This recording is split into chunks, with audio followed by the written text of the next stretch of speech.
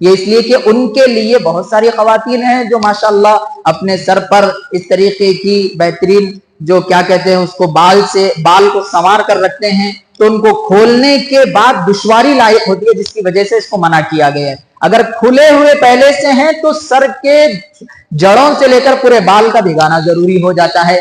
اب یہی بات ہمارے مرد حضرات میں بھی آتی ہے کہ وہ لوگ اگر بال گوندے ہوئے ہوں یا نہ گوندے ہوئے ہوں، حالانکہ مردوں کو تو بال گوند کر رکھنے کی اجازت ہی نہیں ہے، اگر وہ رکھ کے لیتے ہیں تو دونوں حالتوں میں ان کو سر کے بال کھول کر پورا پانی پہنچانا جڑوں تک وہ بھی ضروری ہے، اس بات کا خیال کر لیں۔ اب یہاں پر آخری چیز جو ہے 2 منٹ کے اندر فرائض نماز اور شرائط نماز آپ کے سامنے ذکر کر دے چلتے ہیں۔ فرائض وہ امور ہوتے ہیں جن کے بغیر نماز شروع ہی نہیں ہو سکتی ہے۔ سب سے پہلے اللہ اکبر ہمیں کہنا ہے، اللہ اکبر اتنا زور سے کہیں کہ آپ کے کان آپ کو سنائی دیں، اللہ اکبر کہہ کر، یہ ہو گئی بات۔ اس کے بعد ہمیں قرات کرنا ہے۔ قرات کرنے میں 2 چیزوں کا لحاظ کر لیں، سورہ فاتحہ بھی پڑھنا ہے اور سورہ فاتحہ کے بعد دوسری جو چیزیں ہیں اس کا بھی ہمیں اہتمام کرنا ہے۔ قیام کرنا ہے، رکوع کرنا ہے، دونوں سجدے کرنا ہے، اور اسی طرح قائد آخرہ میں بیٹھنا ہے۔ یہ فرائض کے درجے میں آتی ہیں۔ شرائط جو فرائض سے پہلے ہوتے ہیں وہ یہ ہے کہ بدن کا پاک ہو، اور اسی طرح بدن کے پاک ہونے میں ہمیں اس بات کا خصوصاً خیال کرنا چاہیے کہ کہیں ہمارا بدن، ہم تو وضو سے تو آ گئے، کہیں بچے کا پیشاب نہ لگ گیا ہو، یا پھر کوئی ایسی چیز جو گھر میں پڑی ہوئی تھی جو ہمارے بدن پر لگ گئی جس کے دھونے کے بعد نماز ہوتی ہو، اس کا ہمیں خیال کر لینا چاہیے۔ ایسے وقت میں وضو کرے جس کے بعد ہمیں صرف نماز پڑھنے کا کام رہے، کوئی دوسرا کام نہ رہے، یہ چیز کو خیال کر لے تو یہ چیز قابو میں آ سکتی ہے۔ بدن کا پاک ہونا ہے، کپڑوں کا بھی پاک ہونا ہے، جگہ کا صاف ستھرا ہونا ہے، کہیں بھی نماز نہیں پڑھ سکتے۔ ہاں، اللہ کے نبی کو اللہ نے یہ بہت بڑا آفر دیا ہے اپنی امت کو کہ کہیں پر بھی نماز پڑھ سکتے ہیں، مگر اس کا یہ نہیں ہے مطلب کہ کہیں پر بھی بچھا دیا نماز پڑھ لیا، بلکہ وہاں کی صاف صفائی ضروری ہے، سطر کا چھپانا ہے۔ سب سے بنیادی چیز نماز کا وقت ہونا ہے۔ نماز کا وقت اگر ہو گیا تو یہ ساری چیزیں آپ کی طرف آئیں گی۔ نماز کا وقت ہی نہیں ہوا ہے، ہم اس چیز کی طرف چلتے ہیں تو اس کی اجازت ہمیں نہیں ملتی ہے۔ اور اس سے اہم چیز جو ہے قبلے کی طرف رخ کرنا ہے۔ ٹرین وغیرہ میں ہوتے ہیں تو قبلہ معلوم کر کے قبلے کی طرف کر دیں۔ اگر نارتھ سائڈ ہمارا قبلہ چل رہا ہے ٹرین کے حصے سے، تو اس کے بعد اچانک ویسٹ سائڈ ہو گیا، ٹرین ایسا پلٹ گئی، تو ہمیں اس میں پلٹنے کا بھی حکم دیا جاتا ہے۔ ایک بات یہ، دوسری چیز، اگر ہم نے صرف غور و فکر کرے بغیر ہم نے نماز کو شروع کر دیا، بعد میں معلوم ہوا کہ یہ قبلہ یہاں نہیں بلکہ وہاں تھا، یہاں پر آپ کی نماز ہو جاتی ہے۔ مسئلہ یہ ہے کہ آپ نے غور و فکر کیا تھا اور آپ کا ذہن یہ کہہ دیا کہ یہاں قبلہ ہے تو یہیں آپ کا قبلہ ہو گیا۔ آپ نے غور و فکر کرے بغیر ادھر رک کر نماز پڑھ لیا، کوئی آ کر یہ کہہ دے بھائی صاحب نماز ادھر ہوتی ہے، ادھر قبلہ ہے، تو آپ کو نماز میں گھومنا ہے، یا نماز کے بعد اگر معلوم ہوتا ہے تو پھر سے نماز آپ کو پڑھنی ہے۔ کب؟ جب آپ نے وہاں پر کوئی بھی چیز غور و فکر کرے بغیر نماز کو شروع کیا ہو۔ نماز کا بھی وقت ہونا ہے، قبلے کا رخ ہونا ہے، اور انما الاعمال بالنیات، نیتوں کے ساتھ اس کو مکمل کرنا ہے۔ اے اللہ میں نماز پڑھ رہا ہوں یا پڑھ رہی ہوں۔ ایک چیز یہاں پر دیکھیے، ہمارے پرانے زمانے میں دادی نانیوں کی یہ روایتیں چلتی ہوئی آ رہی ہیں کہ ایک مشہور جملہ ہے، نماز سے پہلے صف میں ٹھہرنے کے بعد یہ کہتے ہیں، کیا کہتے ہیں وہ نیت میں، میں تابع اس امام کے، میرا منہ کعبے کی طرف، رخ میرا 4 رکعت فلاں فلاں، یہ ختم کر دیجئے۔ نیت دل کے ارادے کا نام ہے۔ آپ گھر سے آ رہے ہیں یا پھر وضو کر رہے ہیں تو وہیں پر یہ بات ثابت ہوگی کہ آپ فرض نماز پڑھنے جا رہے ہیں۔ اس چیز کا ہمیں خیال کر لینا چاہیے جو میں آپ کو بتایا ہوں۔ اللہ رب العزت سے دعا ہے کہ اللہ تعالی ہم تمام کو نیک توفیق نصیب فرمائے، کہی گئی باتوں پر، کہی گئی سارے مسائل پر ہمیں عمل کرنے کی توفیق نصیب فرمائے۔ وآخر دعوانا الحمد للہ رب العالمین۔ السلام علیکم ورحمۃ اللہ تعالی وبرکاتہ۔